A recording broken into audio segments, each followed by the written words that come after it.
Sa mapagpalang umaga sa bawat sa ating. Kung meron po kayong mga Bible ay samahan niyo po sa pagbasa sa Tatang Awit, ika-150 kabanata mula una hanggang 6. Purihin si Yahweh. Sa banal na templo ang Diyos ay awitang, purihin sa langit ang lakas sa taglay.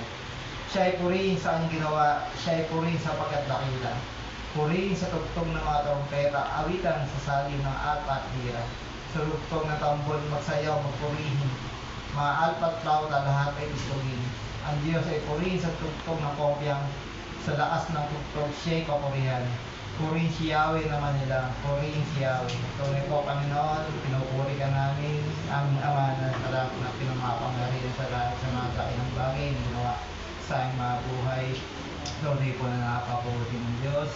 Sabi po na mainan, kako ng babae at masananan, ay hindi niyo po kami pinababayaan. Hindi po naging handa ang aming nararamdaman o ang naranasan upang kayo sa mga sa aliyong na ito. Ipapasalamat po kayo, Panginoon, at muli niyo kami nagsama-sama sa aliyong na ito upang kayo, Panginoon, ay aming sambahin. Masama po, Panginoon, sa biyaya kami inakot at uwi sa iyo. Masama po, Panginoon, at patuloy niyo po kami katatagpuin sa lugar na ito. Ang diadalain po namin, Panginoon, ay patuloy ko yung mga sa bawat sa amin. Patuloy niyo po kami turuan at kalawag ng payagan. At buksan niyo po ang mga puso at isipan sa mga salita na isibatid sa amin. At diadalain po namin, Panginoon, na ang mga salita ay bigod sa amin na agaling at panibagong alakasan. Kunin po yung Espiritu yung manito na mga ngaro sa amin. At diadalain po na Panginoon ang karoon ng kapangyarihan po sa tayo. Basta hindi po panubusan po na yung mga gawaan ang mga pahayagan na naisbalik sa amin. At yan po na, Panginoon, na kabila po ng mga kaguluhan o mga pag-ingay sa pag-iwan nito ay mapatuloy namin na kapospos na kami ng imbalik at siyensya, Panginoon. At ito po, Panginoon, ang may taas ng malulhati ay mapapagalan sa aming kalagitnaan. At sumasalita, Panginoon, ay patuloy namin mapagulay-bulayan, Panginoon. Hindi na po namin ito sa mga panggan.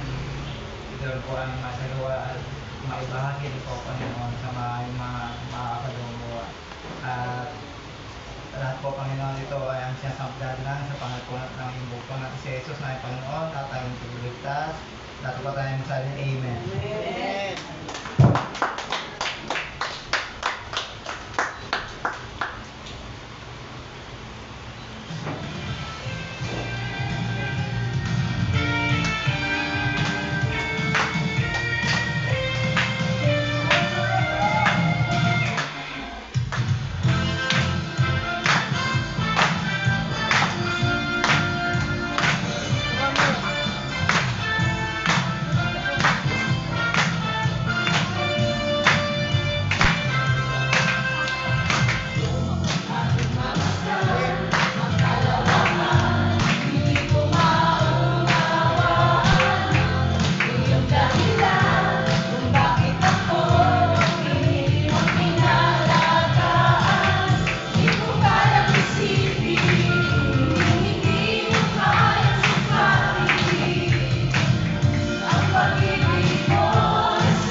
No, all work management time.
sa iyo lamang po, Panginoon. Ikaw lamang ang aming pag-asa. Tunay nga po, Panginoon, kulang ang salita sa lahat ng bagay na ginawa mo para sa amin, Panginoon. Salamat sa lahat, O Diyos. Salamat sa katapatan ng iyong pag-ibig para sa bawat isa sa amin. Salamat, Panginoon, dahil napapanghawakan namin sa tuwing ng iyong salita na kahit kailanman, hindi mo kami iniiwan, hindi mo kami pinababayaan, Panginoon. Tunay po, napakabuti mong Diyos. Napakabuti mo, Panginoon. Tapat ang iyong pag-ibig. Tunay nga po ng awit na yan, mabuti ka. Mabuti ka, O aming Diyos. Mabuti ka, O aming Diyos. Tapat ka, Panginoon. Tapat ka, O Diyos. Tapat ka, Lord. Salamat. Salamat, Lord. We just want to thank you for everything, Lord. For your love, for your goodness, for your faithfulness, God. Salamat, Lord, dahil nararamdaman namin ng iyong presensya sa aming kalagitnaan ngayong umaga. Tapat ka, Panginoon. Ikaw ang aming mabuting Diyos. Ang aming napakabuting Diyos. Salamat, God. Salamat. Salamat sa lahat, Panginoon. Oh, hallelujah, hallelujah. Thank you, O Jesus. Napakabuti mo, Panginoon. Salamat, God. At ngayong umaga, Panginoon, patuloy po namin inihiling ang gabay at patnubay ng banal na Espiritu sa aming pag-aaral ng iyong salita. Nawa, Panginoon, ang iyong proteksyon, ang siyang sumabawat isa sa amin, at ang revelation na nagmumula sa iyo, Panginoon, ang patuloy namin. Ikaw ang maging dakilang guro namin ngayong umaga, Panginoon, ng aral at turo. Ngayong umaga, Panginoon, ay tunay na tikim mo sa aming puso at ito'y lalong magiging daan upang lumago ang aming relasyon sa iyo, Panginoon. Ito ay magsilbing isang binhi na tutubo at mag-uugat ng lalong mas marami pang pagbubunga sa aming buhay, Panginoon. Salamat, God. We entrust into you everything, and we just want to say, Lord, we love you, God. We love you, Jesus. Thank you for your goodness. Thank you for your faithfulness, Lord. Ito po ang aming panalangin sa pangalan ni Jesus. Amen. Amen. Lagi na po tayong bumuko, mga kapatid. Isang pinagpalang umaga po sa bawat isa. God is good. All the time. And all the time. God is good. Hallelujah. At ngayon pong umaga, ang ating pong topic is about tayo ay hahabol sa February, Love Month. Gaano po ba natin napapakahulugan ng salitang pag-ibig? Tingnan mo nga yung katabi mo kung yan ay tunay mong mahal. Yan ba ay kaibigan mo, anak mo, asawa mo? Okay? Gaano po ba yung salitang pag-ibig sa Biblia? Pag pinag-aralan po natin ng Bible, it's all about love. Yung bagay na pinadama sa atin ng Panginoon, yun po yung nagsisilbing kalakasan sa atin. Bakit po tayo ay nakakapagpatuloy? Bakit po tayo nakakapagpatuloy ng buhay dito sa lupa? Kasi may taong nagmamahal sa iyo. Amen? Kasi kung wala ka man lang kaibigan, wala ka man lang asawa, kung wala kang asawa, wala ka man lang kapatid, diba? Sila yung mga tao na, bakit nariyan? Bakit kiniriin tayo ng Lord na mayroong kasama sa buhay? Kasi doon po nag-originate yung salitang pag-ibig. Kasi kung ikaw lang mag-isa, aba malungkot ang buhay mo, diba? Kasi kung wala ka mang pamilya, pero meron ka kaibigan, amen? Meron ka pa rin kaibigan, kung wala ka din asawa, meron ka naman magulang. Kung wala kang magulang, meron kang kaibigan, meron kang asawa, meron kang nanay, meron kang tatay, meron kang kapatid. Kasi kung atin po pag-aaralan kung paano dinisenyo ng Diyos tayo bilang tao at yung mundo natin, paano nag-i-evolve sa bawat isa, ma-amaze ka eh. Ma-amaze ka po. Kasi habang pinag-aaralan ko to, yung 4 types of love in the Bible, sabi ko, Lord, talagang ang buti ng Diyos. Sa lahat ng aspeto ng buhay natin, pinoprovide niya talaga. Walang bagay na hindi provide yung Panginoon. Diba sabi po, bukod doon sa financial aspect, kasi sa atin, pag sinabing blessing eh, talagang pera agad eh, di ba? Yung peso sign o dollar sign agad na nasa mata natin. Blessing! Ah! It's all about money. It's talk about money. Parang pag sinabing blessing talaga. Pero kung pag-aaralan natin kung paano po ang Diyos ay kinreate tayo na mayroong tao sa paligid natin, it's all about love. Amen? Sige po. Basahin natin. So, ano po yung sabi sa John 3:16? For God so loved the world that He gave His only begotten Son, that whosoever believeth in Him shall not perish but have everlasting life. Sino po dito gusto magkaroon ng everlasting life? Amen. Sino po dito gusto magkaroon ng forever? Amen. Yan. Lahat naman eh, dito sa lupa wala forever, pasamantala lang tayo, pero pagdating doon sa langit, meron tayong forever. At ang forever natin ay si Jesus. Pwede po ba natin sabihin, Jesus? Jesus. Ayan po. Sabi po dito, 4 types of love in the Bible. Ito po yung topic natin.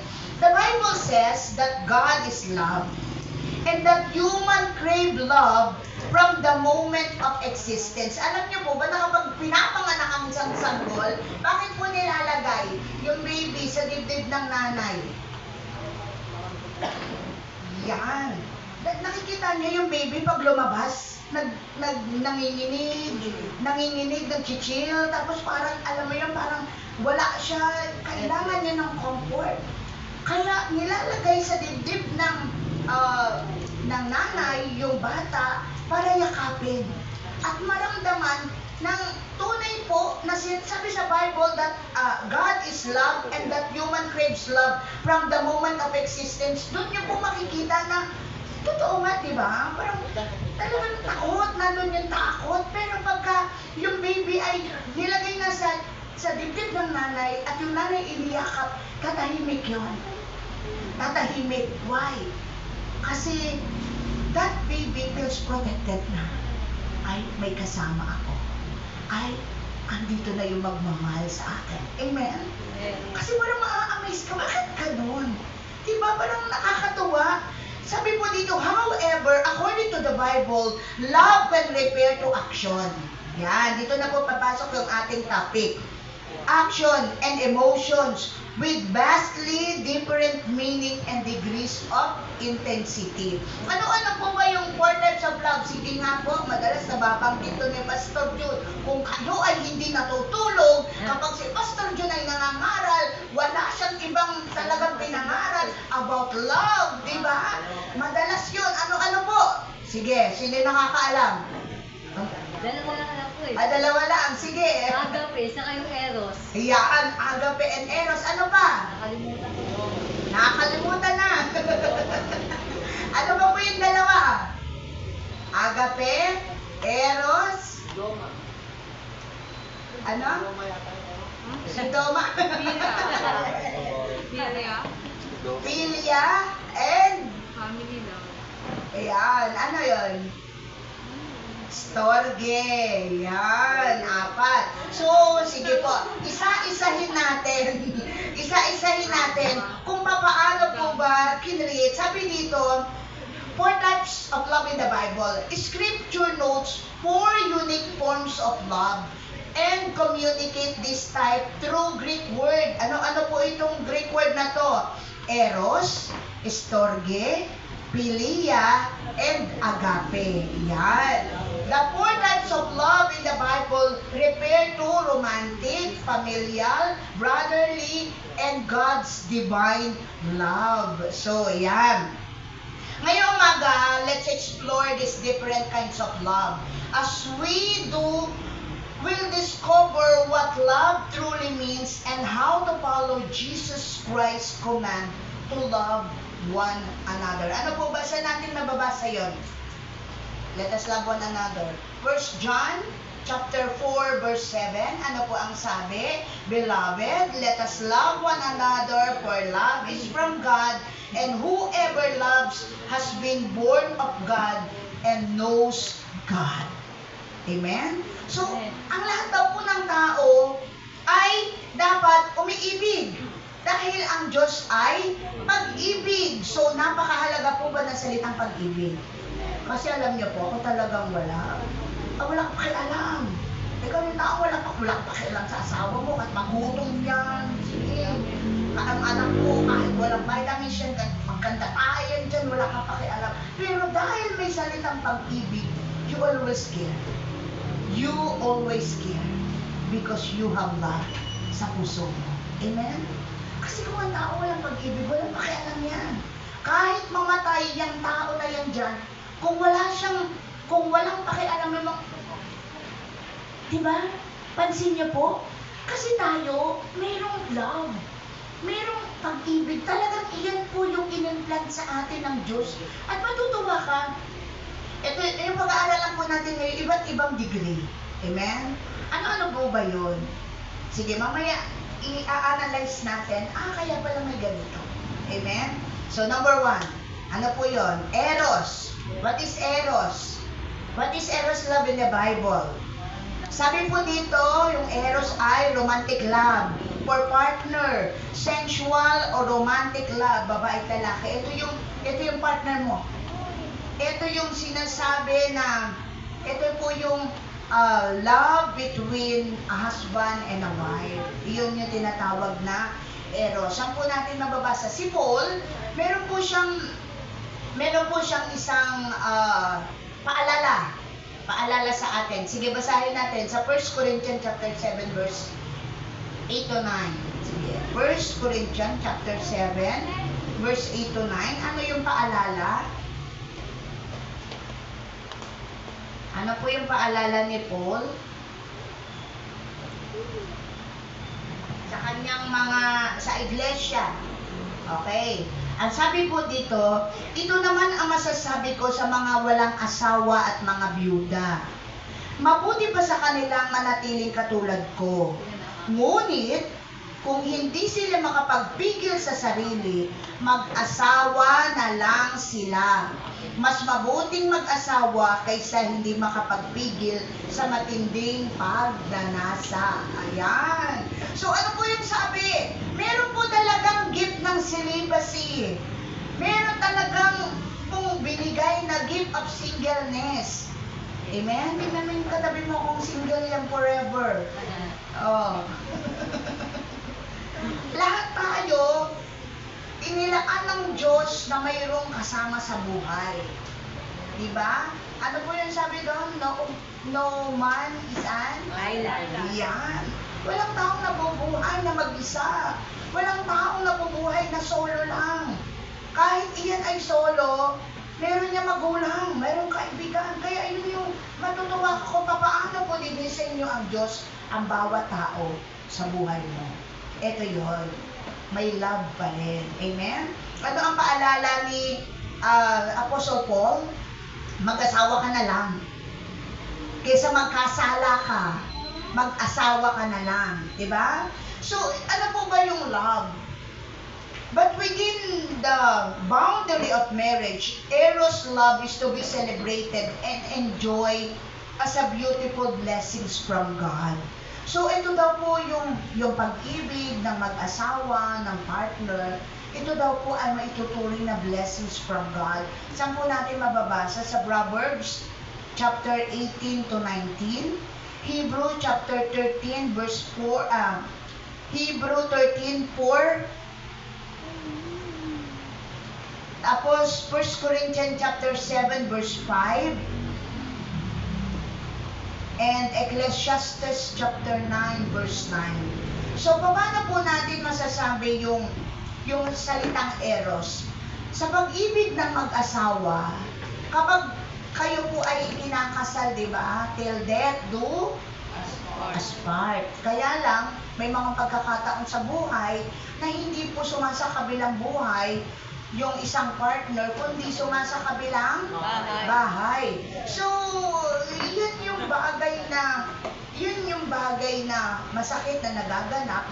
Pero kapag ikaw ay bound ng love, guided by God, hindi mo i-experience or mapapa-experience dun sa taong ibinigay ng Diyos para sa iyo. Amen? Kasi pag sinabi pong love, it is an emotion. Yung hindi mo ma-explain, bakit gusto mo siya? Bakit natutuwa ka pag kasama mo siya, di ba? Parang kahit maghingahan kayo dyan, gusto mo pa rin siya. Kasi there is a word love. Yun yung bagay na nakakatawa ko sa Panginoon. Parang, Lord, bakit hindi ko ma-explain to? Pero pag ikaw ay nai-inlove, kinikilig ka, di ba? Halimbawa, si Sister Jenny, nung una siyang in-approach ni Brother John na, Sister Jen, hi, di ba? Sister Jen, kinilig ka ba nun? Parang medyo lang. Medyo, oo, di ba? Parang, kasi hindi ba, ayun, kinikilig siya ngayon. Binabalikan na. Binabalikan na. Ang nakalimutan. Diba? Parang, there is something. Kasi, alam mo yung parang, napipil mo na, uy, tas lalo pag binigyan ka ng flowers, lalo sa mga babae. Hindi mo kasi alam yung feeling ng lalaki kasi babae ako eh. Parang pag nandoon, di ba, binigyan ka ng flower, oh, kilig na kilig ka. Binigyan ka ng chocolate. Parang, you are special. Mararamdaman mo that you are special because of love. Diba? Parang hindi mo ma-explain, pero bakit ganito? Ang saya sa puso, tumatalon-talon, di ba? Lalo yung unang meet nyo, nag-date kayo, unang holding hands, unang kiss nyo, di ba? Parang, yun yung mga bagay na, tuwa-tuwa na si baby. Wag mo na ngayon, baby ka ba? Di ba? Parang, yun yung hindi mo siya ma-explain, pero sa puso mo, natutuwa ka. Diba? Kasi ganun po kinreate ng Lord yung salitang love. Kasi yung eros, kinreate to ng Lord for mutual feelings between a man and a woman. Talagang naroroon.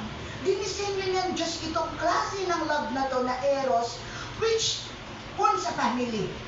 Parang because of that love ng dalawang individual na nagsama, kasi doon may nabubuong pamilya. Kasi kung walang pag-ibig doon, hindi. Kaya nga, meron po akong isang narinig na testimony na yung mag-asawa, bago sila mag-sex, they prayed first.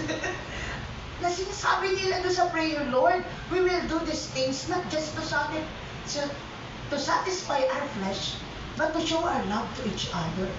Sino po yung nananalangin muna dito bago mag-sex? Bago mag-intimate, bago magkaroon, meron pa po ba? Lahat na, sige, go na. Para, gano'n na agad. Diba? Parang, so, nasaan? So, yun din nakakatawa. Kasi ano po ba daw pag sinabi kasing love, naroon po pumapasok yung respect, yung paggalang, yung talagang, yung comfort. Kasi yun po, yung nararamdaman ng isang taong may pag-ibig. Nire-respeto niya yung partner at inire-respeto siya. Nire-respeto niya at nire-respeto siya. Yun. So doon sa eros love po, na makikita natin dito sa Biblia, talagang pinorm ng Lord yung ganitong klaseng love towards each other sa mag-partner para ma-build.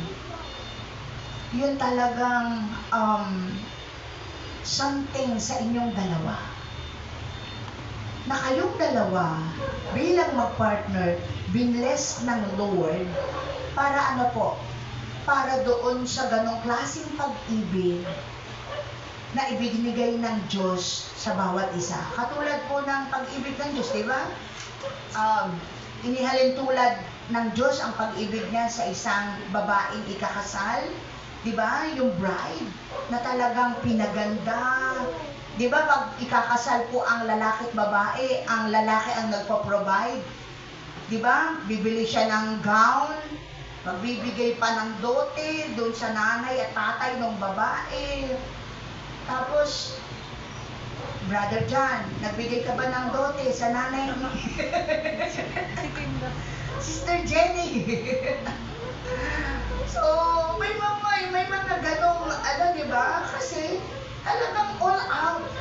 Noong araw, ang lalaki, kapag nangliligaw sa babae, sa bahay pinupuntahan, nagdadala ng manok, panabong para doon sa tatay niya. Diba? Nagdadala ng kung ano-ano, nag-iigib si lalaki para patunayan ang pag-ibig niya doon sa kanyang babaeng sinisinda. Nagsisibak ng kahoy, nagtatanim doon sa bukid, sinasamahan yung tatay para araruin yung kanilang bukid doon. Diba, Brother Boyet, ikaw po ba nung nanligaw kay Sister Tina? Ano pong ginawa niyong sakripisyo?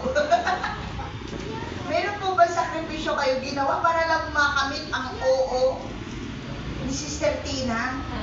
Oo agad, hindi ka pa nagtatanong. Oo na po ba agad? Kahit wala ka pang tinatanong? Parang ganon. Hindi po, joke lang. So, naroon, nakikita natin, may sakripisyong nagaganap. Kasi that's part of love. Diba? So, yun daw po yung eros. Love. Partner, for romantic love. For sensual or romantic love. Yun po yung tinatawag na eros love. But, yung eros love na yun, nakikita natin kung paano po dinadivert ng kaaway yung salita na to na minsan nakala nung may asawa na, dapat kasi pag may asawa na, isa lang. Kasi hindi naman nagdala ang Diyos ng dalawang Eva kay Adan. So, ilan lang po ang dinala ng Diyos? Isa lang. So, pag naroroon ka kasi sa bound ng love, you will respect each other. At you will respect yung law na ibinigay ng Diyos na isa lang ang babaeng mamahalin mo, pakakasalan, kaya wala kang number 1. Kasi pag may number 1, may number 2, may number 3, may number 4, dapat only yun. So only one. Kasi ang Diyos, iisa lang tayo sa buhay niya. Amen? Mataroroon po ang pag-ibig ng Diyos para sa atin. So, yun po yung ating eros. Punta naman na po yun po sa pangalawa. Ano po yung pangalawa? Storge. Is a biblical term for love. You may not be familiar with. Yung storge po, hindi masyadong kasi usual eros lang at saka agape, di ba? Katulad ni Ate Tina. Dalawa lang ang naalala niya. Yung eros at saka yung agape. Talagang mahal na mahal niya yung husband, yun lang yung naalala. Pag-ibig para sa kapartner, yun yung tinatawag na eros love. Yung storge is a biblical term of love you may not be familiar with. Why? Kasi po, sabi, this Greek word describes familial love. Ito po yung pag-ibig para sa pamilya. The affectionate bond that develops naturally between parents and children and brothers and sisters. Iyan. Ito daw po yung storge. Storge. We find many examples of storge love in scriptures, such as mutual protection between Noah and his wife. Ano po yung nangyari kay Noah? Nung ang Panginoong Diyos ay nangusap kay Noah na bugunawin niya. Nabugunawin niya yung mundo sa pamamagitan ng tubig. Sino ang unang sinabihan ni Noah? Yung kanyang asawa. So doon sa pamamagitan nung naipakita Yan po. Naipakita ni Noah na yung pag-ibig niya sa kanyang pamilya ay hindi din nagmamaliw. Amen? Kasi ang unang-unang ililig, halimbawa po, meron na susunog. Ang uunahin mo bang iligtas yung kapitbahay mo? Sino po dito? Tatakbo siya agad sa bahay ng kapitbahay. Nandun siya sa labas, biglang nagkaroon ng sunog. Lumaki yung apoy. Ang uunahin niya bang iligtas yung kapitbahay niya? Anong unang-unang nililigtas ng isang individual? Yung pamilya. Iyan po yung isa sa pag-ibig na dinisenyo ng Diyos sa atin dahil walang taong susugod para doon. Siguro kung wala siyang pamilya, sa kapitbahay siya agad unang pupunta para iligtas sila. Pero dahil meron siyang pamilya, ano inuuna ng tao? Sariling pamilya. Kapag nagkaroon siyang pera, halimbawa, nanalo siya sa loto, sino yung unang-unang bibigyan niya? Yung kapitbahay ba? Sino yung unang-unang binibigyan? Si nanay. Diba? Yung pamilya mo. Kasi yun. Bakit ganun yung nararamdaman? Bakit inuuna? Kasi mayroong storge kind of love sa puso mo. Diba? Tingnan niyo po kung gaano ka ganda yung kinreate na love, forms ng love, ang Diyos sa atin. Una po yung, ano yun una? Eros. Pangalawa, storge. Yung eros, love for partner. Yung storge, love for family. So, di ba, mayroong something doon na hindi mo ma-explain, bakit lang po yung family mo? Bakit maraming OFW na nagsasabi, kaya ako nagsasakripisyo dito? Na, naghuhugas ako ng puwet ng mga Amerikano na yan. Kasi mahal ko kayo. Diba? Bakit may sakripisyo na nagaganap? Lalo sa mga OFW. Na kahit sila ay malayo, alam niyo po ba na kapag ikaw ay malayo sa pamilya mo, kakaiba yung damdamin? Yung ano yung tawag doon? Na, ayan no, homesick, yan.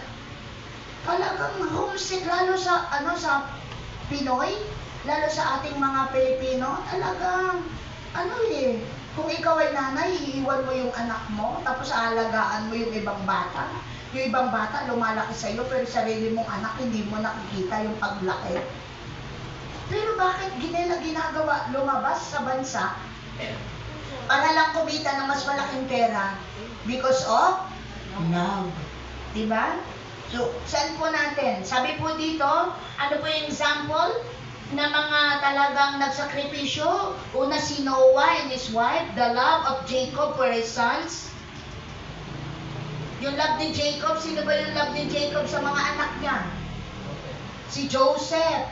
Pero actually, love naman niya lahat. Kaya lang love niya si Joseph kasi bata pa. Alam niya pag bata, nakakatawa yun. Pag matanda na yung anak mo, wala nang pakialam, sobrang titigas ng ulo, wala nang pakialam sa'yo. Yung baby, talagang nilakap. Alam niyo po ba, doon sa tatlong anak ko, yung anak, yung bunso talaga. Bago kami umalis, hindi siya papayag din, hindi siya kikis, hindi siya mag-hug, pero yung dalawa wala nang pakialam yun. Umalis ka dyan, wala. May pakialam lang paghihingi ng baon. Baon mami. Hindi talaga nakakalimutan yung baon. Pero yung isa, talagang, Mami, I love you, mami. Talagang naroon. Talagang sasabi mo, buti pa ng bata na to. Pero pag malaki na, talaga wala nang pakialam, kundi hihingi lang ng pera. Diba? Kasi yun. Pero love natin pa rin naman sila, diba? Kaya lang, may mga moment talaga na natutuwa ka sa mas bata kasi mas affectionate ang bata. Mas parang hindi sila nahihiyang i-express, magsabi ng I love you. Si kuya ko I love you, kuya. Gagano. Parang hindi makapagsabi sa'yo ng I love you, I love you, mommy. Pero yung baby, kahit hindi mo sabihin, sasabihan, I love you, mommy. Gaganon pa. Talagang yun. Yun yung bagay na nagaganap. So, yung love ni Jacob for his sons, and a strong, ito naman, and a strong love ng sisters kay Martha and Mary towards kay Lazarus. Tingnan nyo yung love naman ng magkakapatid. Yung magkakapatid. Diba si Martha at saka si Mary, umiyak kaya nga si Jesus, and Jesus wept. Why? Kasi nakita niya na si Mary ay umiiyak at nahambal siya sa pag-iyak ni Mary dahil nawala yung kanilang kapatid na lalaki. Ganon yung love. Yung love ng magkakapatid. Kaya nga, di ba sabi ni Tony Gonzaga, awayin mo na lahat. Huwag lang yung kapatid mo. Kasi pagdating ng araw, kayo lang din talaga ang magkakampi. Kasi mawawala si nanay, mawawala si tatay, diba? Pero mananatil kapatid mo kasi magkakaedad kayo. Nanay niyo matanda na, tatay niyo matanda na. Pero kayong magkapatid, kaya yun. Kaya kung meron man kayong iiwan na maging mananatiling kaibigan nyo at hindi nyo aawayin kapatid nyo. Tingnan mo nga kung kapatid mo yan. Eh, madalas mag-aaway yung kapatid. Konting ano nga, nangangasan talaga eh, di ba? Ang pasok, nagkakaganyan, maya-maya nag-aaway na eh, di ba? Awayan ang awayan. Kaya dapat love natin yung ating kapatid. Hindi kayong nag-aaway, hindi kayo nag-aanglaay. Di ba? Ano ba? Gawin mo yan. Di ba? Parang inutos ko sa isa. Ako na naman! Di ba? Eh, bakit siya hindi siya inuutosan? Lagi na lang ako. Inuutosan kasi. Hindi pa nga ako tapos dito eh. Di ba? Parang, o tapos away ng away. Di ba? Parang mga, maya-maya, naglalaro lang, maya-maya, nagampasan na sila, oh. Susuntukan na. Diba? So, yun yung nagaganap. Pero, yung love, tandaan natin, pagdating ng araw, wala kang ibang magiging kakampi bukod sa nanay at tatay mo, kundi kapatid mo. Okay? Kaya ang kapatid, hindi inaaway, minamahal. Okay? Dapat lagi nating love. Ayan, nagsusuntukan na sila sa likod. Nagsusuntukan na. Ayan, dapat daw, 'di ba? Sabi ni Tony doon sa kanyang sa vlog niya, huwag mong awayin yung kapatid mo kasi kakampi mo yan lagi. Okay? Yun yung ating storge. So, yun yung naramdaman ni Mary nung namatay yung kanyang kapatid. Kaya nung nakita ni Jesus na gano'n, and Mary ay kaibigan ni Jesus, nahambal si Jesus dahil yun talaga pag-iyak, naramdaman niya. Amen? So, sabi po dito, there is an interesting compound word using storge, pilostorgos. Saan po natin mababasa ito? Sa Romans chapter 12, verse 10, which commands believers to be devoted. Okay? Iyon po yung ano natin. Sabi po dito, Christians are members of God's family. Our lives are knit together by something stronger than physical ties. The bonds of the Spirit, we are related by something powerful than human blood. Ano daw po tayong mga Kristiyano?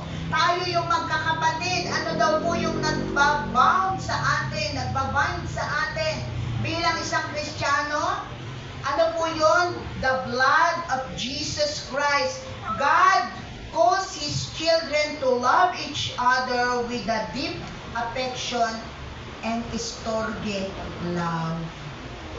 Tayo, bukod sa physical family natin, meron tayong tinatawag na spiritual family. Amen? Tayo, may spiritual family tayo, may spiritual mother, may spiritual father. So, nakikita natin na iikot doon yung buhay na, alam niyo po, aminin ko, hindi ako masyadong close. Though close naman, hindi naman kami nag-ano, pero mas close na ako sa mga ate ko sa church. Kasi siguro dahil ang layo na ng edad ang layo na ng edad nila sa akin, kaya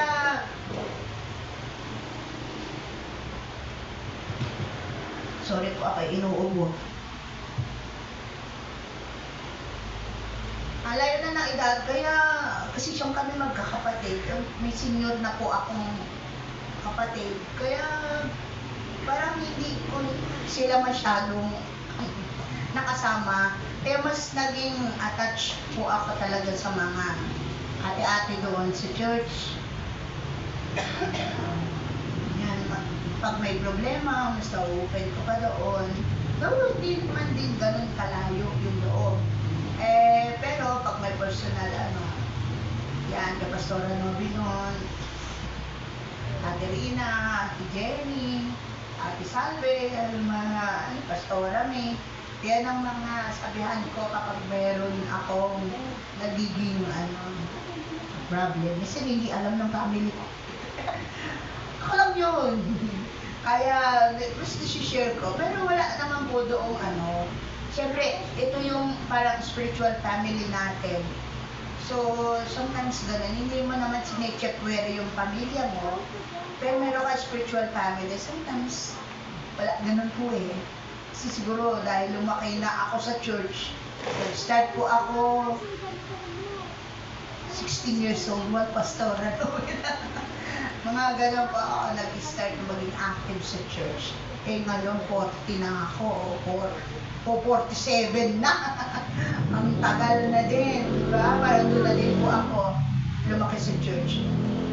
So, ano po yung nagbaband sa atin bilang spiritual family? Ito po yung Storge kind of love na ibinigay sa atin ng Diyos. Next, dalawa na lang po, matatapos na tayo. Philia. What is philia love? In the Bible, is the intimate love most Christians practice towards each other. Ito naman daw po. So, ano po yung eros? Love for partner. Yung Storge, love for family. Itong Philia, love for friend. Yan. Kaibigan.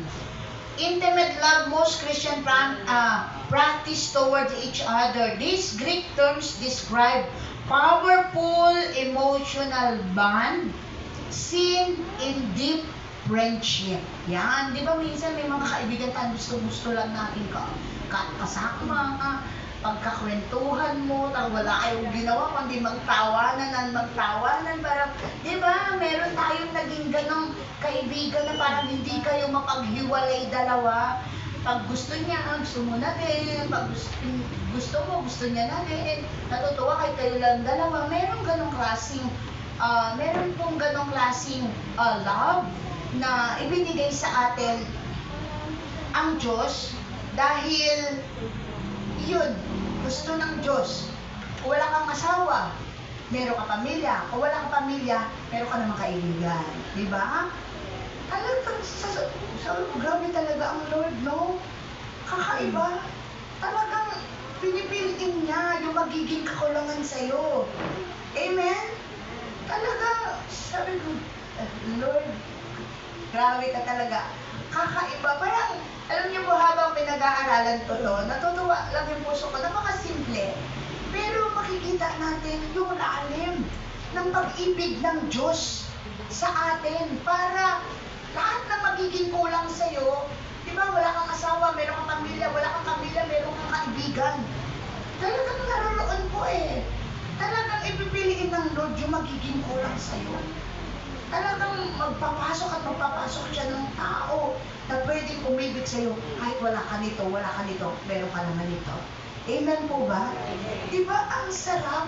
Sasabihin mo talaga, Lord, grabe ka talaga. You love us so much. Amen?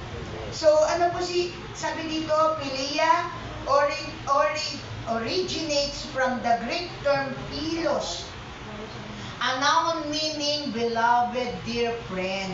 Sabi po dito, Philia is the most general type of love.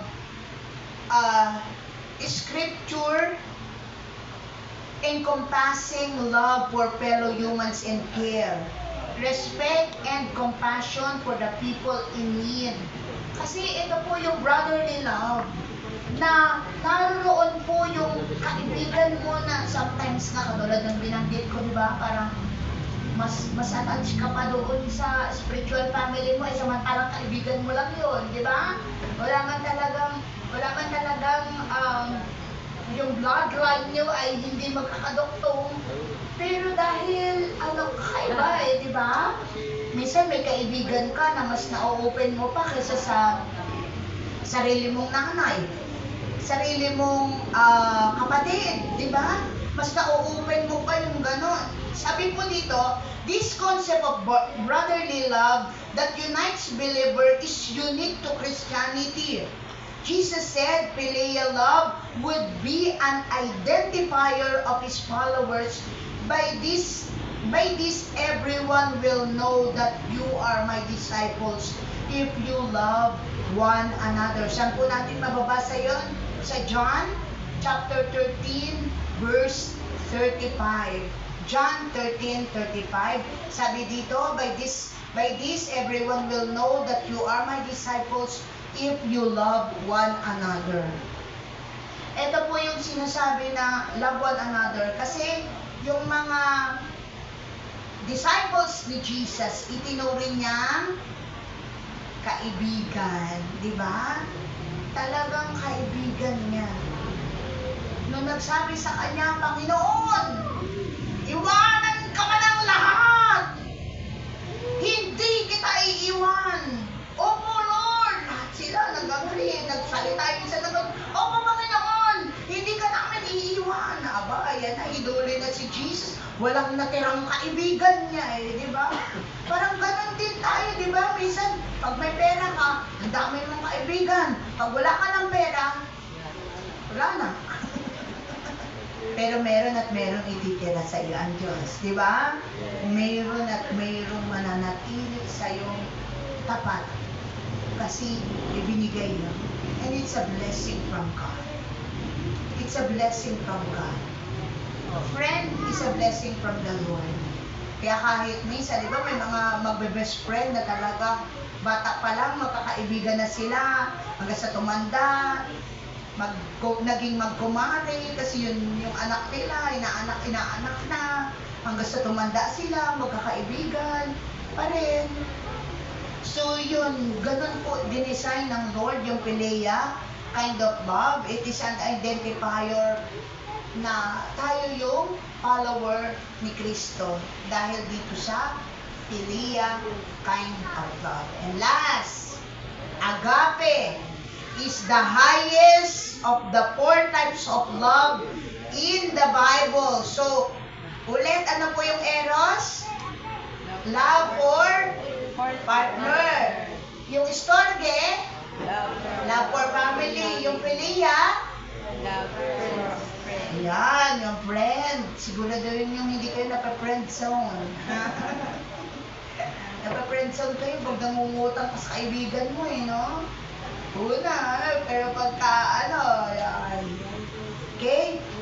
Tapos, eto ng 4th, agape kind of love. It is the highest of 4 types of love in the Bible. This term defines God immeasurable, incomparable love for humankind. It is the divine love that comes from God. Agape love is perfect, unconditional, sacrificial, and pure. Yan. Grabe. Ito na. Ito na yung to the highest level na kind ng love na ipinakita sa atin. Jesus Christ demonstrated this kind of divine love to His Father and to all humanity in the way He lived and died. Ano po ang sabi sa John 3:16? For God so loved the world that He gave His only begotten Son. Bakit po binigay yun ng Diyos Ama? Ang Diyos Anak para sa atin. Kasi mahal tayo. Andun po yung salitang pag-ibig. Na talagang sinakripisyo niya yung sarili niyang anak para sa atin. Ikaw ba, halimbawa, meron ka kapitbahay, sa sakripisyo, nagnakaw, pumatay, yung anak mo ba, sarili mong anak mo ba ang papakulong? Sinong tatay? Sino pong tatay ang gagawa ng ganon? Yung kapitbahay mo pumatay, tas ikaw tatay, sige, ikulong mo yung anak ko. Kasi mahal kita, pare. Mahal kita, pare. Kahit pumatay ka, pare, sige. Bibigay ko sa iyo yung anak ko. Siya ang makulong para sa iyo. Meron po bang tatay na gagawa ng ganon? Dahil sa pag-ibig niya sa pare niya, yung anak na isasakripisyo niya, sa tingin niyo, meron po bang gagawa ng ganon? Diba? Sa atin, wala akong mamatay ka dyan, makulong ka, pakialam ko sa'yo, bakit huwag mong pakialamanan ang anak ko? Diba? Huwag mong kakantiin ang anak ko. Mahal ko yan. Pero ang Diyos Ama, ano po ang ginawa sa atin? Ibinigay niya ang kanyang bugtong na anak upang ang sino man ay hindi mapahamak. Tingnan niyo kung gaanong pagluha ang nagawa ng Diyos Ama ng ang kanyang anak ay kanyang isinugo para sa bawat isa sa atin. Ano po ang sabi? Tumalikod ang Ama sa tindi ng kasalanan ng siyang katauhan na tinubos ng kanyang anak. Ganon po. Ano ang sabi ng anak? Father, Mother, bakit mo ako pinabayaan? Why have you forsaken me? Kasi tumalikod po yung ama na nagbigay sa kanyang anak. Pero sa tao, gawin mo yon. O kapitbahay mo, pumatay, tapos ang anak mo ang ipapakulong. Walang tatay na gagawa noon. Amen po ba? Pero yung pag-ibig na ipinakita ng Diyos, sasabihin natin, hindi naman kasi gano'n, hindi naman tayo Diyos. Kung ano yung merong damdamin sa atin, may damdamin ang Diyos na gano'n. Kaya ka nga may ganyang klaseng damdamin eh. Kasi sa Diyos yun nagmula. Gusto mong proteksyonan yung sarili mong pamilya. Kaya may ganun pong klaseng damdamin ang tao dahil ganon ang damdamin ng Diyos. Amen? Nakita niyo po kung gaano yung sacrificial love, yung highest form of love na ibinigay ng Diyos para sa atin.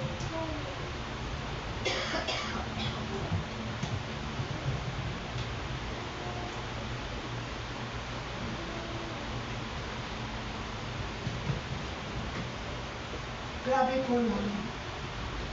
Kung atin pong pag-aaralan kung gaano kataas, yung klase ng pag-ibig ng Diyos na iniukol niya para sa atin. Sasabihin mo, Lord, I'm sorry. Hihingi ka ng patawad sa Diyos. Kasi kakaiba po. Walang taong makakaya yung ganong klaseng pagsasakripisyo na ibinigay ng Diyos para sa atin. Kasi yun po, doon po in-express ng love. Nung tinanong ni Jesus si Peter, sige basahin po natin yung John chapter 21 verse 15 to 19. At ito na po ako magtatapos.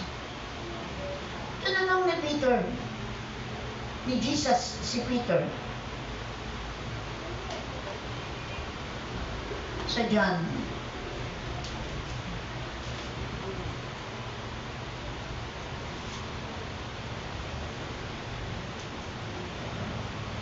John 21.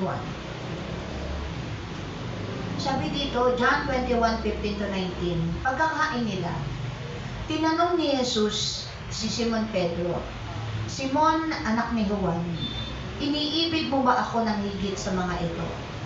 Opo, Panginoon, alam ninyo na mahal ko kayo. Ganiya. Sinabi sa kanya ni Jesus, kung gayon, kainin mo ang aking mga batang tupa.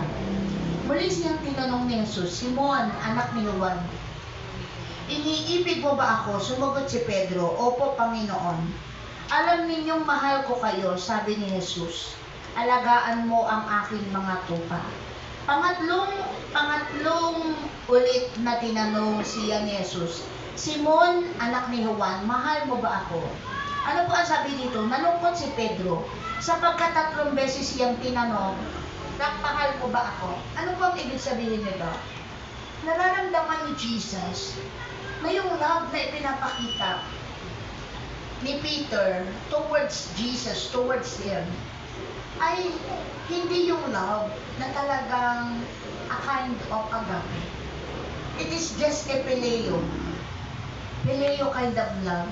Parang kaibigan. Pagmamahal sa kaibigan, yun palang yung nararamdaman ni Peter.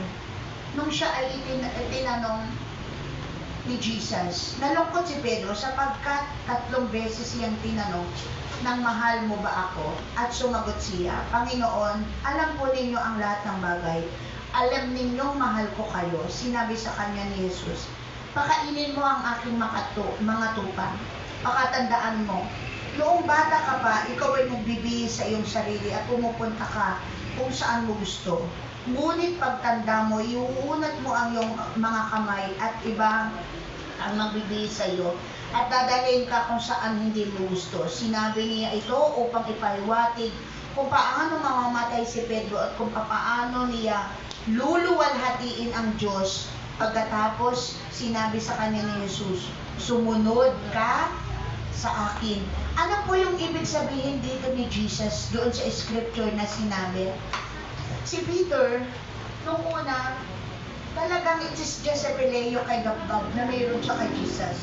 Pero nung siya po ay kumilala sa ating Panginoon, talagang nagkaroon ng intimate relationship si Peter kay Jesus.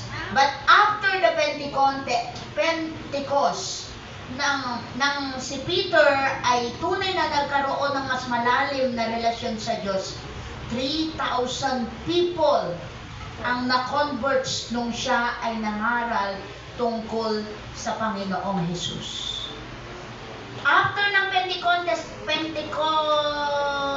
Pentecost, alam niyo po yun, yung talagang nagbaba ng mga apoy, yung meron silang parang mga apoy sa ulo, at nagkaroon ng parang revival, nagtatang sila, bakit nagaganap yung bagay na to, bakit yung mga wika namin, ang winiwika nila. After nun, nagkaroon ng mas intimate relationship si Peter sa Panginoong Jesus at maraming tao ang na-converts through that kind of love na na-develop kay Peter, na ipahayag ang kanyang salita, na ipahayag si Jesucristo bilang kanilang sariling Diyos at tagapagligtas. Kaya yung relationship ni Peter at ang ating Panginoong Jesus nag-level up. At sumunod si Pedro sa mga bagay na ipinag-utos ng ating Panginoon, na pakainin ang kanyang mga tupa. Huwag pabayaan ang iglesia. Amen po ba? Sabi po ito, love. Sige po, tayo pong lahat ay tumayo.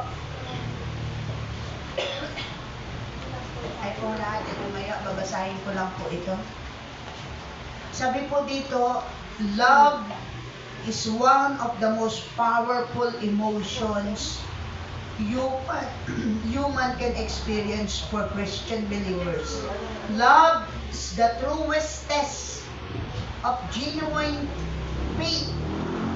Through the Bible, we discover how to experience love in its many forms and to share it with others as God intended. So ano po ang bagay na sinasabi dito? Love is one of the most powerful emotion human being can experience. Amen? Masarap po ba yung umiibig ka? Masarap po ba yung iniibig ka? Alin po yung mas masarap? Yung umiibig ka o yung iniibig ka? Yung iniibig. Pero ikaw ba pag umiibig ka, pag iniibig ka, hindi ka din ba iibig? Diba? Iibigin ka at kailangan mo din umibig. Amen? So, napakasarap po na ma-experience yung great love. Napakasarap po ma-experience yung love ng Lord. Kaya po yung katulad na sinabi ko kanina, kung wala kang asawa, meron kang pamilya. Kung wala kang pamilya, meron kang kaibigan. Kung wala kang kaibigan, meron Diyos na nagmamahal sa iyo ng tapat, na hindi ka iiwan, ni pababayaan. Amen? Can we give a big hand of applause para sa ating Panginoon? Yung malakas na palakpak po ang ating Panginoon.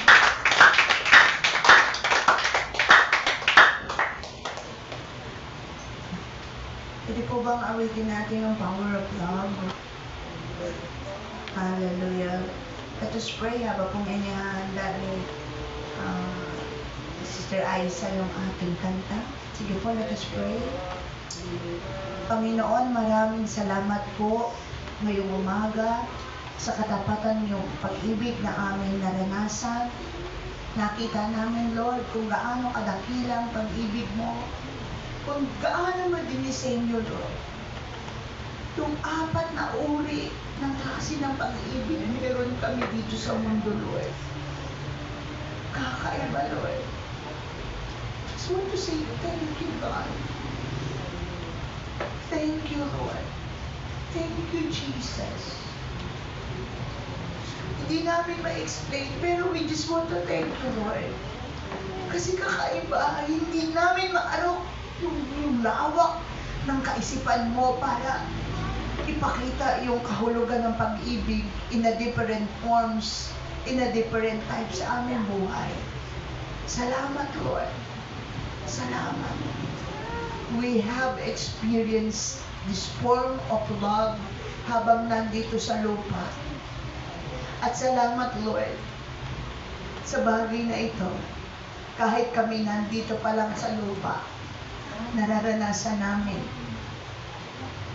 kung ano yung naririyan sa langit ka. Dahil ipinakita mo yung ganitong klaseng pag-ibig sa amin. Lord, salamat po. Salamat sa katapatan mo, Panginoon. Thank you for your love. Thank you for your goodness. Sige po, awitan natin ng Lord. Hallelujah. Flowing from the grace that I found in you.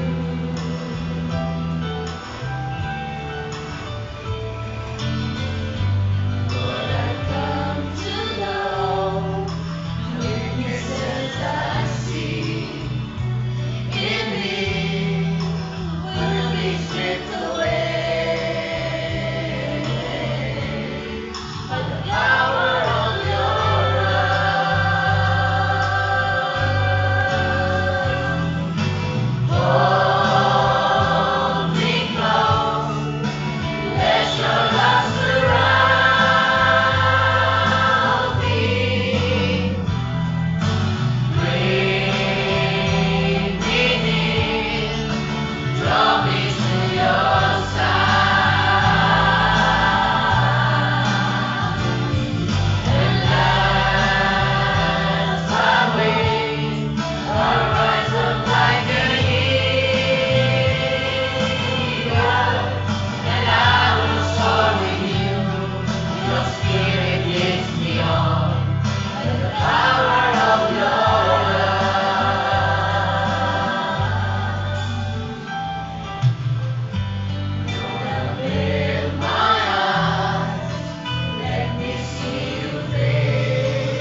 God. Thank you, Jesus. Hallelujah. Yes, Lord. At tayo po, darako sa ating banal na hapunan.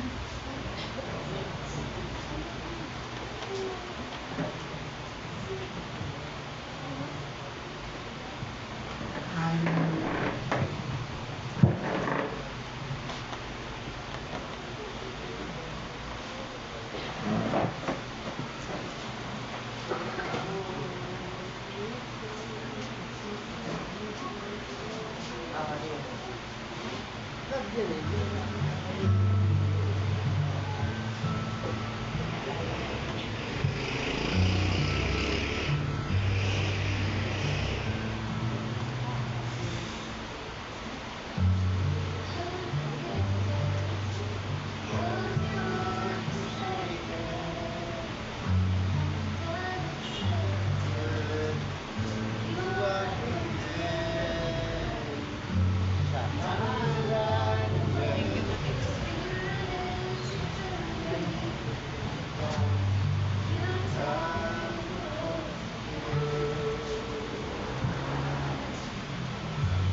Tayo pong lahat ay tumayo. Panginoong Diyos, salamat po sa pagpaalala sa amin. Ang bagay na ito na pagsasaluhan namin ngayong umaga para alalahanin po, Panginoon, ang huling hapunan. Ito po ay tanda ng pag-ibig mo ay hindi namin nakakalimutan, Lord. Kung paano ka namatay, kung paano mo ibinigay ang sarili mo, Panginoon, para sa amin, God. Salamat nga po, O Diyos. Salamat sa katapatan ng iyong pag-ibig. Dadalanin ko, Lord. As we partake this Holy Communion, Lord, sa aming buhay, tunay nga po, Panginoon, na ito'y nakakapagbigay kaluguran sa iyong harapan, Panginoon. Lagi namin aalalahanin sa aming puso na ikaw ay tunay na nagmahal sa amin, na ang lahat ng sakripisyong ginawa mo, God, ay tanda ng katapatan ng iyong pag-ibig para sa bawat isa sa amin.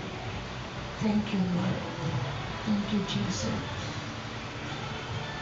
Itaas po natin ang tinapay. Sapagat ito ang turo na tinanggap ko mula sa Panginoon at binigay ko naman sa inyo. Noong gabing siya ipagkanuno, ang Panginoong Yesus ay dumampot ng tinapay. Nagpasalamat at pinagpiraso iyon at sinabi, ito ang aking katawan na inihahandog para sa inyo. Gawin ninyo ito bilang pag-ala-ala sa akin. Tanggapin po natin ang tinapay.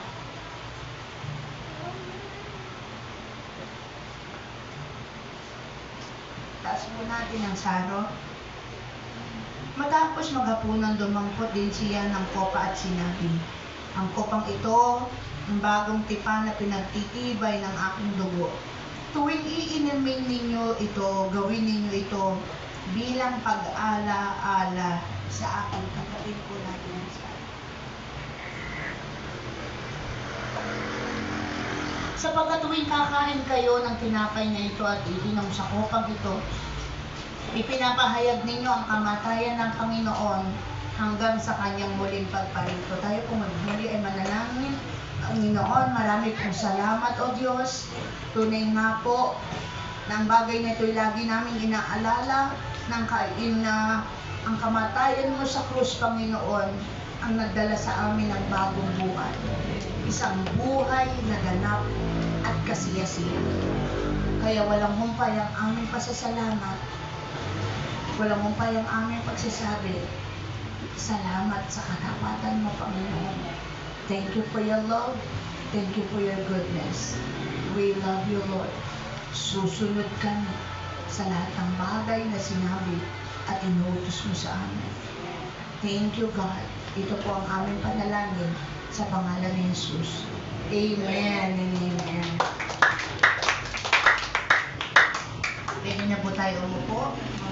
kapatid at tayo po ay darako sa ating tithes and offering. Tinatawagan ko po ang kapatid na mananalo.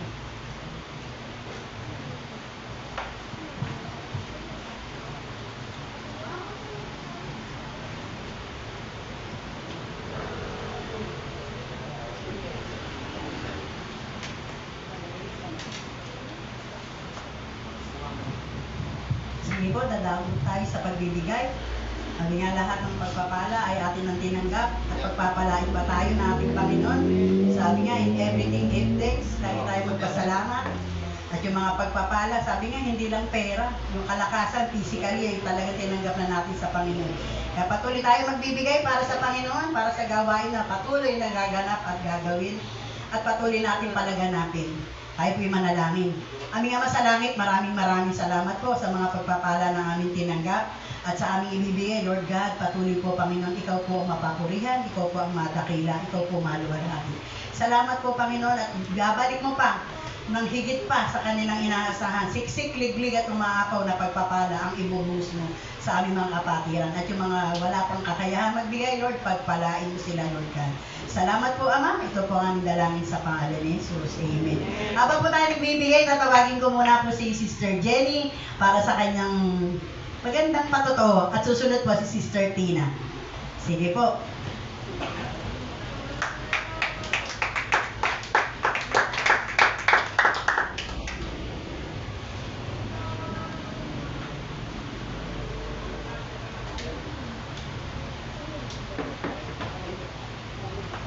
Sige po, tuloy pa rin po tayo sa ating missionary.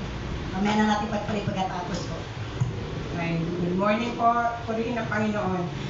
Sinulat ko na po yung ite-testify ko para po hindi makalimutan. Tsaka para sa Lord. Ite-testify ko lang po yung, ito po. At first, purihin po natin ang Panginoon pagkat siya'y napakabuti. Una po sa lahat, isi-share ko po ang pagkilos ng Diyos sa buhay ko. Nag-pray po ako na gamitin niya ako para maglingkod sa Kanya last year. Apo, gusto ko nang maglingkod sa Kanya, kaso po nahihiya ako. Baka hindi pa kaya, basta dami ko pong alibis. And then nag-preach po si Sister Ben nitong January 26, 2025. Ang sabi niya doon sa Deuteronomy 13:4, siya lamang ang inyong sundin, magkaroon kayo ng takot sa Kanya at sundin niyo ang Kanyang mga utos. Paglingkuran niyo siya at manatili kayong tapat sa Kanya. So, yun. Tapos sabi niya pa, kung walang gustong ministry, ano ka? Para ka lang hinahampas ng hangin, tatangayin ka lang kung saan-saan, sabi niya. So, ako, talagang parang mawawala ako sa upuan ko that time. After po ng service na yon, pag uwi ko ng bahay namin, naku, iyak po ako ng iyak sa CR namin. Hindi ko po pinakikita na umiiyak ako. Kaya dyan, tapos nag-pray po ako, sabi ko sa Lord, Lord, bigyan niyo po ako ng sign upang mapaglingkuran ko po kayo. Sabi po ng Lord sa akin, sinagot niya po agad ako, basahin mo ang Hebrew. Agad ko pong binuksan ng Bible at hinanap ko po ang Hebrew. Ang nabasa ko po doon ay ito, Hebrew 3:7 to 13. Kaya't ang sabi ng Espiritu Santo, kapag narinig ninyo ngayon ang tinig ng Diyos, huwag maging matigas ang inyong ulo. Tulad noong naghimagsik kayo at subukin siya sa ilang, at inulit pa po niya sa 15, verse 15.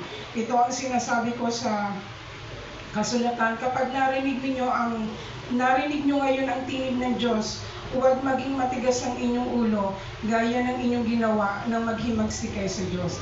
So, doon po, iyak po ako ng iyak, hindi ko po ma-explain kung ano yung nararamdaman ko. Basta nginig po yung buong po, lamig-lamig po. Tapos, nag-pray po kaming dalawa ni Timothy kasi si John po umalis na, naging masada na. So, sabi ko, Lord, siguro talaga, eto na, mo ako, Lord. Sabi ko, gamitin mo ako, magpapagamit na ako sa'yo, Lord. Kaya po, agad-agad ko pong chinat si Ate Shone. At in-explain na punta siya, nagkausap kami, Ate Shone, ayun po, sinabi ko sa kanya. Tapos, nung pong February, nag-scripture reading na po ako. Hindi ko po maintindihan kung yung first time, thank you Lord, na hindi ko po maintindihan yung first time ko mag-scripture reading. Ninig na po yung tuhod ko, hindi ko alam kung mahihimatay ako. Pero then, sabi ko, Lord, samahan mo ako kasi ikaw po yung itataas ko, walang ibang kundi kayo, Panginoon. Ngayon po. So, nagpapasalamat ako sa Diyos, napakabuti po niya talaga. So, sinunod ko yung niya, kay sinamahan niyo po ako sa lama talaga. So, hindi dapat tayo lumapit sa Kanya, hindi tayo magpatalo. Bagkos lalong lumapit at maglingkod sa Kanya, purihin ng Panginoon. Amen. So, ayun po, thank you Lord, may isa pa po, hindi pa po natatapos. Pasensya na, lulubos-lubosin ko na po ito. Marami po akong thank you Lord. Dumaan po kami sa sabay-sabay na pagsubok. 3 times ko pong pina-check up si Tim sa doktor. Una pong doktor, hindi po nag-effect yung mga gamot na binigay sa kanya. Matindi pa rin ang ubo niya. Pabalik-balik din po ang lagnat niya. After 5 days of check-up, bumalik po ulit kami sa clinic. Pinalaboratory po siya. Nalaman na may UTI siya at mababa yung hemoglobin niya. Another, inuman na naman ng antibiotics. Gumaling po lagnat niya pero 3 days na. Bakit patindi ang ubo niya, hinahapo siya pag naglalakad or kumikilos siya. Sa madaling araw, umaatake yung ubo niya. Umiiyak siya at sumasakit ang tiyan niya sa sobrang ubo. Hindi po ako mapakali bilang nanay. Yung sobra pong natutunan ang puso ko pag nakikita kong nahihirapan yung anak ko. So, so hindi na po lumuhod na po ako sa Panginoon, kami ni Jan. So talagang sinuko na namin talaga lahat. Tunay nga po ang Diyos ay mabuti. Nangusa po siya, nadali na namin siya sa hospital. Dinala po namin siya ng Tuesday, February 18 sa Chadso. Niresetahan po siya ng salbutamol, yung pampausok dahil po sa 5 days ipa 5 days po na nibulay siya. So hindi pa po natatapos yung 5 days. 3 days pa lang magaling na po siya. Purihin ang Lord. Pina-x-ray po siya. Nalaman namin na may pneumonia, magaling na siya. so thank you Lord. Hindi pa po yun.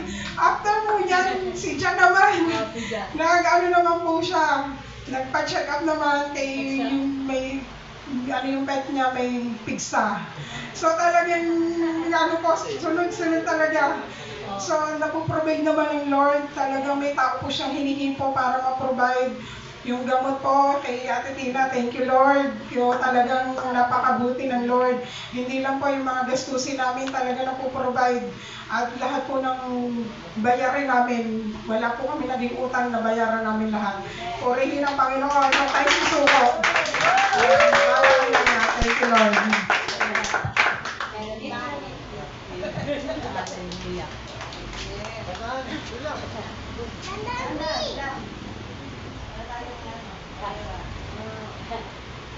Praise the Lord. Pero hindi po ito yung patotoo. Kasi dati pag sinasabi ni Sister Shoni, ulit ikaw ang closing prayer. Tapos nung mga nakarang ang tagal na niya akong hindi pinatawag. Tapos yung last na attend ko rito kasi nagkatampon. Diba, hindi naman nawawala. Kami yung mga attend service. Pero ang last na sabi mo, si Sister Tina pag-pray mo sa living. Di ako na nga nag-pray nun. Tapos hindi na ako nakapag-pray. Tapos nung bumalik na kami dito magsimba, hindi na ako tinatawag ni Ate Shoni. Tapos nung sabi niya sa church, sabi niya, hindi na ako nag-assign kasi ayoko nung napipilitan na. Tinamaan ako, sabi niya, kung sino lang yung may gusto. Agad-agad, sabi ko sa kanya, ako na lagi ang closing prayer. Praise God. Hindi gano'n na nga ulit. Tapos ito po, i-share ko lang sa inyo kasi yung mga bagay na gusto natin gawin, lalo na pag may edad na tayo, hindi na pala pwede. Kagaya nun, gusto kong mag-skating kasi nung bata ako, talagang boys ako, kita ako, lahat ng gusto kong pag-aralan, nag-skating ako, natuto ako. Tapos nag-bike, pati yung mga kapatid kong babae, tinuruan ko mag-bike kasi nagpunta nanay ko sa tatay ko sa Bisaya Habang wala sila, lahat sila tinuruan ko, pati skating. Kaya lang talagang hindi sila boys, hindi na nila tinuloy, ako lang. Gusto ko masaya-masaya ako pag nagmamotor ako. Tapos yung mga ginagawa ko, nangangaleke ko. Unang-unang sumakit sa akin, yung balakang ko, spondylosis. Yung habang nakatayo dyan, pag nagpe-praise and worship. Ang sakit ng ng balakang ko. Eh di, therapy, nilagyan ng parang kuryente. Bawal na lang sa akin magbuhat ng mabigat. Buhat pa rin ako magbuhat ng mabigat. Kung naman yung balikat ko, una yung kanan, sunod, kaliwa. In-MRI pa yan. Supraspinatus tendon tear. Yung litid, parang na tear. Diba meron tayong wear and tear na tawag. Yung sobrang, yung gamit na gamit, yung natin.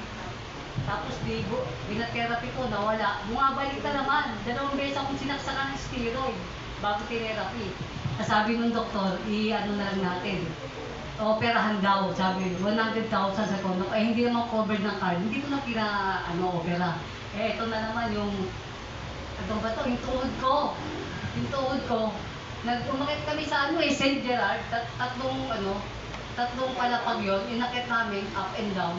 Kasi ayoko na magmotor, yung second floor yung parking, ang tarik-tarik Ewan ko ba, nung tumanda ako, parang hindi na malakas ang loob ko. Kasi nabalabag na ako sa motor, kasama ko pa naman si Mani, siguro 2016 yun. Ang toni-toni ko magpaandar, biglang yung kailangan ko magpreno, dumulas. Balabag kami ni Mani, yung tuhod ko. Yung nagdugo, walang tigil. Tapos pinataas ko na lang ganyan hanggang sa gumaling, Sabi ko, hindi na pala pwede yung mga dati kong ginagawa, pipilit ko pa. Tapos nag-skating ako, habang si Boy nagbabasketball, nag-skating naman ako. Bumalabag ako, buti hindi ako napilayan. Nung nagpatingin ako ng bone densitometry test, meron pala akong osteopenia, yung bang bone mineral density, sinukat. Parang x-ray, may pinadaan dito sa mga buto ko. Pag edad ko raw ng 70, madali na akong kagaya nangyari sa nanay ko, nahulog sa kama. Tapos nilagyan ng bakal dito sa may balakang. Ay ko yung mangyari sa akin nun. Tinigil ako na skating. Hindi na pwede, sabi ni Boy, pinagalitan ako. Tapos ito nga, nung nagpalit-panawag kami, break time, balik na naman kami, palit-panawag na naman kami. Ayoko kasing mag-parking na sa second floor, ang tarik-tarik Kasi natakot na ako, talagang binibigyan tayo ng Diyos ng yung aral, para hindi na natin ulitin. Kaya sabi ko, para makaiwas ako dun sa disgrasya, nagdakad na lang kami. Napakataas pa naman, sumakit pa yung ito muna yung left knee. Tapos sabi ko, pagka after 4 days, nung magmula nung sumakit yan, wala naman akong balak ipa-check up. Dinala naman ako sa emergency ni Boy, sakit-sakit ang tiyan ko. Tapos yung amylase ko pala, yung salapay, mataas, 150 lang ang normal, 169 yata kung 168, gano'n. Tapos sabi ko, samantalahin ko na, kasabay niya yung clinic ng ortho. Pinatingnan ko po, sabi pa, MRI mo yan, saka x-ray. Tapos sabi ko, Dok, tumalikod ako gano'n. Tignan mo yung yung binti ko. Sabi niya, osteoarthritis yan. Sinabi na niya agad, osteoarthritis, kagaya sa nanay ko. Saka sabi ko, bumabalik ko yata yung sabi ko. Nangyari, nagpa-MRI ako, lahat-lahat ganyan. Tapos nagpa-clear ako dun sa doktor kasi ooperahan ako tatlong procedure, arthroscopic, marami. Hindi ko maintindihan, basta dilinisin daw yan. Kasi nga, meron din parang meron din na napunit. Tapos nasa operating room ako. Ang daming natatakot ako bago dumating yung operasyon. Dati naman, lakas ng loob ko, pinatanggal ko yung tonsil ko. Di-discourage ako ng mga nurses, yung mga anesthesiologists. Bakit patatanggalin yung tonsil mo? Sabi ko, bata pa ako, meron na akong tonsillitis. Lagi akong pabalik-balik sa doktor Tapos pagka kaka-antibiotic ko pa lang, 1 week pa lang, namamagana naman yung tonsil ko kahit konting inom ko lang ng tubig na malamig. Pero pagkatapos ko na magising, wala akong nararamdaman kakaiba, okay lang. Tapos meron akong endoscopy, colonoscopy. Ito sabi ni Angge, gamitin mo nang gamitin yung card kasi binabayaran ko yan. Tapos na kami, senior na kami ni Boy, may bayad na kami, may copay na kami na 20% laboratory, doktor. Halimbawa, 10,000 yung laboratory, 2,000 babayaran mo. Kaya natatamad akong magpa-check up. Sabi ni Angge, ang laking sakripisyo ni Angge para hindi siya makapagpakasal. Nung sa kanya si Jonathan Tangdo, nagpo-post. Pandemic pa yata yun eh. 2015, magte-10 years na sila, hindi pa nakakapagpakasal. Yung pala, dahil na sa amin para maikuha niya kami ng health card. Pero hanggang 65 lang kami. Sabi niya, sa 2028 kami papakasal. Yung 65 na ako, hindi na ako makakuha ng health card. Ay lagi siya pinapakuha ng CNOMA, Certificate of No Marriage. Ayo, kaya, eto nga, pagising ko sa OR, hinong-hilo ko, tapos yung sakit-sakit na sikmura ko, siguro sa hindi na anesthesia sa kanong mga gamot. Sabi ko, Lord, nag-pray ako. Gusto namin ibuhit, umuwi kami ng Sabado. Kasi nung nag-admit ako, gabi na ng Webes, Biyernes na alas-3, inoperahan ako. Paglabas ko ng OR nung Biyernes ng gabi, parang hindi ko pa kaya umuwi. Pero pinag-pray ko. May brace ako eh, magmula dito sa kita, hanggang dito, kulay blue. Ayun, pinatanggal na agad ni Doc, ang parang bilis ng recovery. Tapos naitatapa ko na siya. Kaya lang yung pagtupingin ng gano'n kasi magapa, yun ang masakit. Kaya praise God, nagpapasalamat talaga ako sa Panginoon. Napakabait ang ginawa niya sa akin na.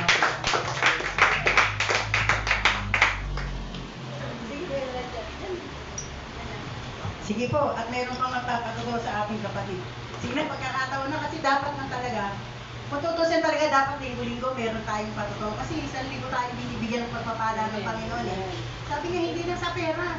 Ay, huwag kang magpatuto kasi wala ka namang pera ibinitinagap. Hindi po. Yung physical lang po natin ng malakas, ang laki ng pagpapala po galing sa Panginoon. Kaya, sige naman eh.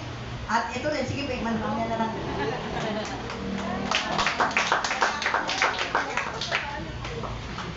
Magaling mag-grandma si Jenny.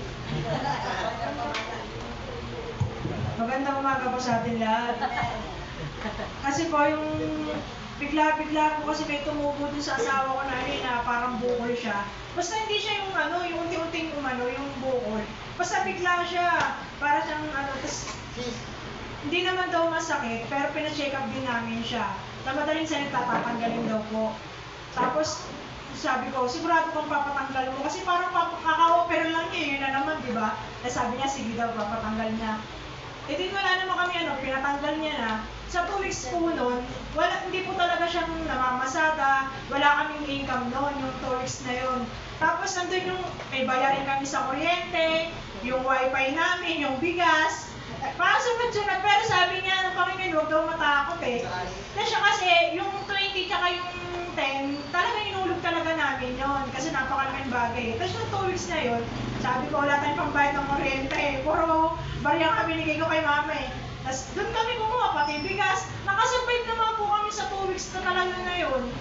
Talagang napakabuti talaga ng Panginoon eh. Yung hindi ka talaga, pagka nasa sa kanya ka talaga, hindi ka matatakot na yung saan ba ako kukuha ng ganito, hindi. Talagang, hindi talaga. Tapos sabi ko nga, ang buti ng Panginoon, may pambili tayo ng bigas, wala kang biyaya. Tapos sa 2 weeks na yun, yung 2 weeks na yun, talaga saktong 2 weeks tapos siya, di namin, follow-up check-up namin. Kasi kailangan niya mag-follow-up check-up ng 2 weeks.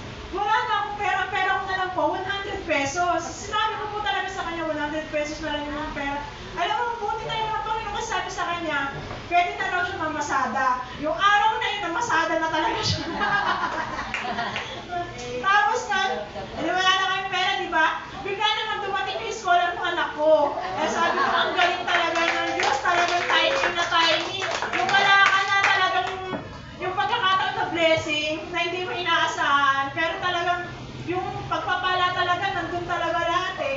Tapos eto pa po, nakwento ko lang po, kasi nung Friday po kasi, ang dami ko po talagang ginagawa kasi wala sila mama nun eh. Siya, nagluto pa ako ng ulam, tapos dumating si Eric. Si Tintin pala, 11:30 pala yung kuhaan ng card nila, alauna na. Binuksan ko po yung yung kasi ang gusto niya kasi, pagka darating siya, mainit yung pagkain, ininit ko. Hindi ko po talaga napatay, pero kung kumain po siya, mapapatay ko yung kalan. Sabi ko, nasa Rizal ay na po ako, naalala ko yung kalan. Tapos sabi ko kay Eric, yung kalan, bukas, ang lakas pa naman po talaga. Tapos sabi niya, anong gagawin natin? Talaga yung anak ko po si Christine, pagkakuha ko ng card, siguro na na rin yung teacher niya, pagkakuha ko ng card, talikod na ako, hindi na ako nagpaalam dun sa teacher niya. Kasi, tas si Tintin, nagsantik-tin, nasa kama kasi pala bukas. Tas sabi niya, Mana, sige ma, mauna ka na. Pinabayaan ko na si Tintin doon kasi alam naman niya pang uwi eh. Nagmamadali kami, tas sabi ko kay Eric, dandan ka lang sa pagdadrive mo kasi baka mamaya tayo naman ang makasagasa.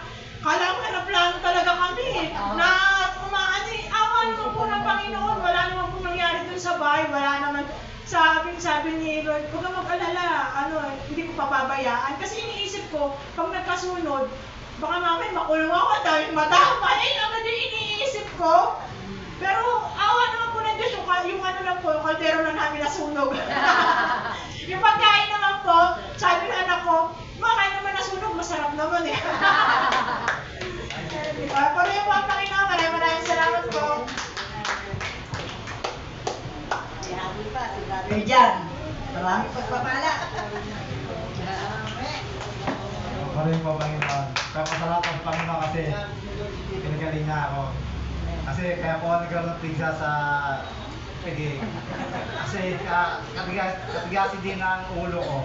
Kasi napapansin ko na pag ako kumakain ng tsokolate, hindi mamaga sa akin eh.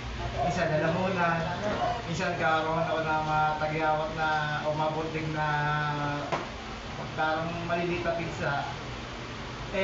Kapatid ko, lagi kong binibigyan ng tsokolate. Minsan, talaga ilang buko ng nipis namin hindi kainin eh. Kasi bago pa akong pasto, tuwing pupunta kami rin kasi minsan doon kami pinapatulog sa kanila sa cartoon. Matulog ka gabi, pinapauwi kami nun ng M&M's na may peanut.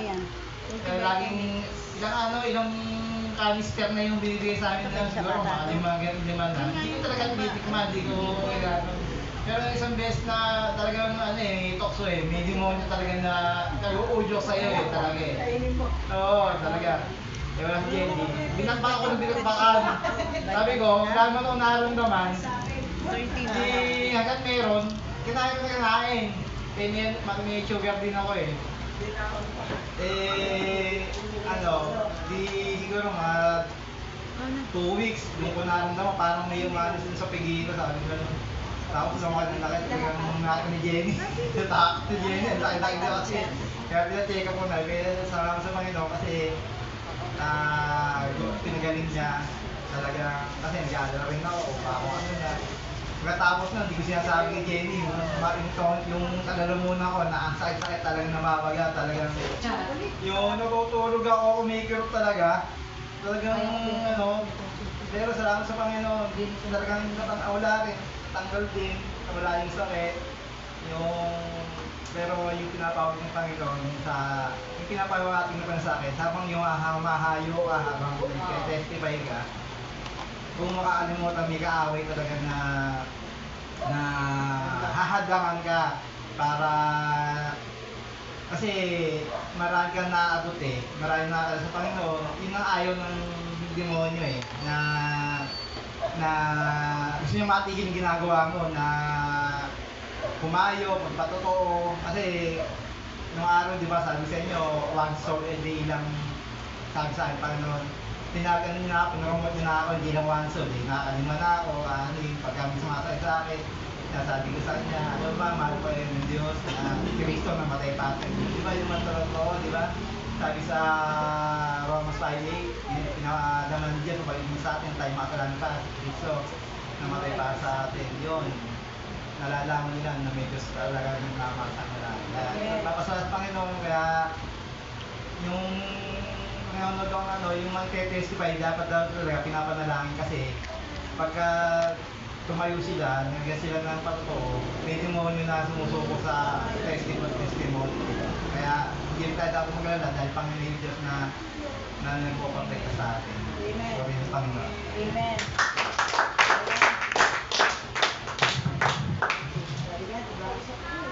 Ang daming pagpapala. Batiin po muna natin yung mga magbe-birthday itong Marso na to. Si Odeng, anak ni Banban. Sister Eva, happy birthday! At si Jeremy, anak ni Rosel, happy birthday. Si Mira, 17, happy birthday. Si Jai, 22. Tapos sila Kakay, anniversary na nga, wedding anniversary nila yan. At tapos, yung aking anak na panganay, si JR. Yun nga, maraming pagpapala, marami ding mga pagsubok.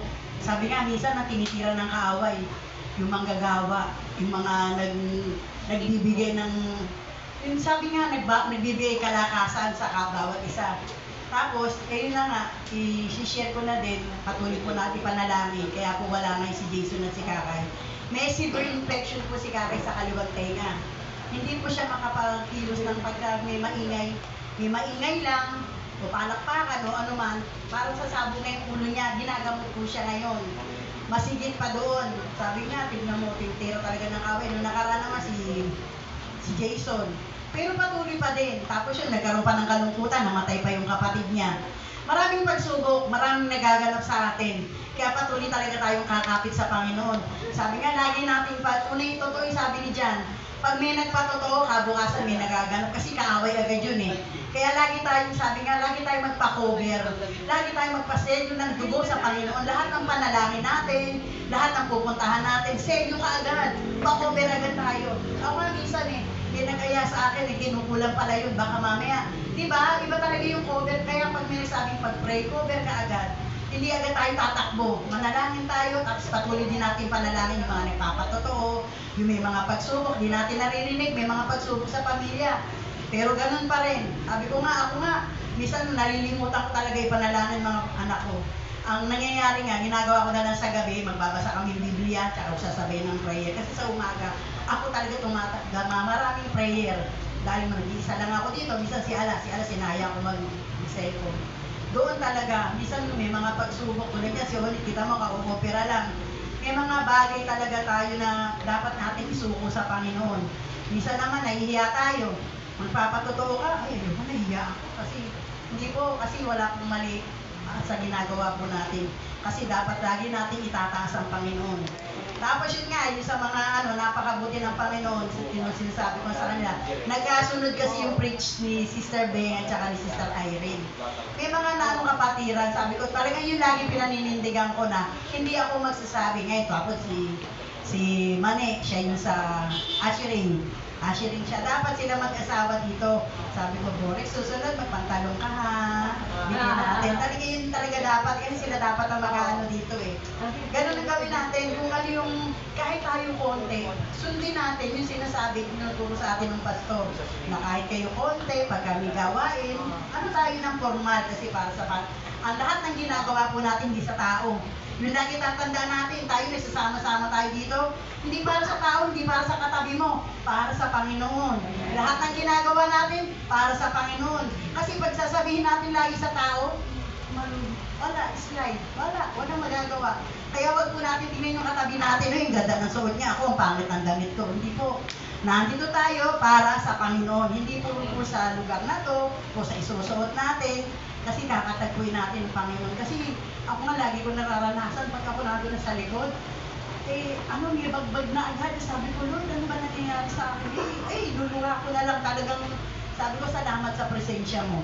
Napakabuti talaga ng Panginoon sa atin. Yun po, ayan, happy birthday sa nag-birthday, sa nag-anniversary, happy anniversary. Amen. Patuloy natin panalangin din yung missionary. Happy nga, hindi man tayo nakakasama. Patuloy tayo nagbibigay sa missionary offering. Patuloy natin panalangin ang mga ginagamit ng Panginoon na tayo din, maging kaisa din tayo sa pagbibigay. Yun po, at maraming salamat po. At tayo din po, may dagdag na blessing. Di ba, nabawasan na? Yung pong may gusto, yung hindi po maihi, meron po tayong gamot kasi may kaibigan si Aiza, taga-Pasay, yung kapatid niya, namimigay talaga sila. Eto, sa hindi maihi. Sa'yo na. May award na. Tapos ito yung sa mga walang gana, vitamins. Kayo, Sister Eva, vitamins. Eto. Kasi isang buko ito. Sino pa?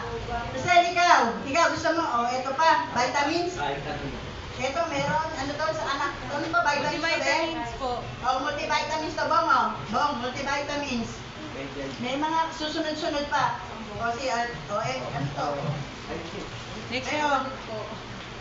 Susunod po, meron pa susunod. Para magana. Sino pa laging ganahan sa pagkain? Sa ano yan? Multivitamins yung binigyan. Ayun, panggana yun. Multivitamins yan. Multivitamins. Ayan po, maraming pagpapala. Sige po, tayo po yung wala na ba? O, sige po. Sir, ikaw, matotoo. Saka na. O, sige. Pero lagi tayong, lagi natin panghawakan yung bigay lagi ng pagpapala. Sige, tayo manalangin. Aming Ama sa Langit, maraming salamat po sa mga pagkain ang pinagsaluhan, sa mga narinig namin, Panginoon, sa aral at turo ng aming kapatid, Panginoon. Salamat po. Tunay po yung pag-ibig mo talagang hindi nagmamahalin sa bawat isa. Maging sa munting bata, may concern sa kapwa. Kaya Panginoon, salamat po sa pag-ibig mo na yan at yung pangako sa amin, hindi mo kami iwan ipababayaan. Maraming salamat po. Salamat din po sa aming kapatid kay Sister Beng. Patuloy mo po silang gabayan, proteksyonan, sa po ng kanyang mga mahal sa buhay. Seryohan mo po na makapangyarihan ko po ang bawat isa. Ilayo mo sa anumang kapahamakan, sakit at karamdaman, maging espiritu ng kahirapan, espiritu ng kamatayan, ay aming sinasaway sa pangalan ni Jesus, kundi pinakakawalan namin ang pagpapala na nagmumula sa iyo. Salamat po, Ama, sa aming pagsamantalang pag-iwalay, Lord God. Yakapin mo po ang bawat isa. May kalakasan sa bawat oras dahil ikaw ang aming Diyos. Salamat po, Ama. Ito po ang dalangin sa pangalan ni Jesus. Amen. Hallelujah.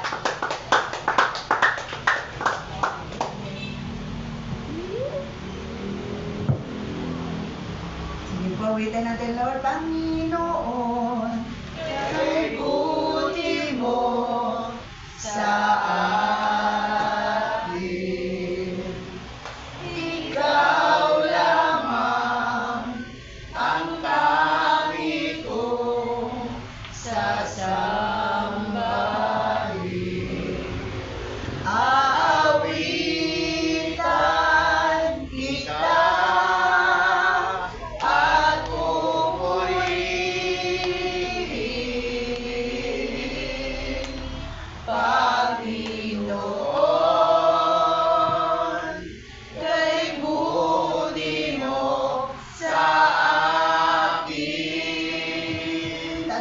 na ating mga kamay.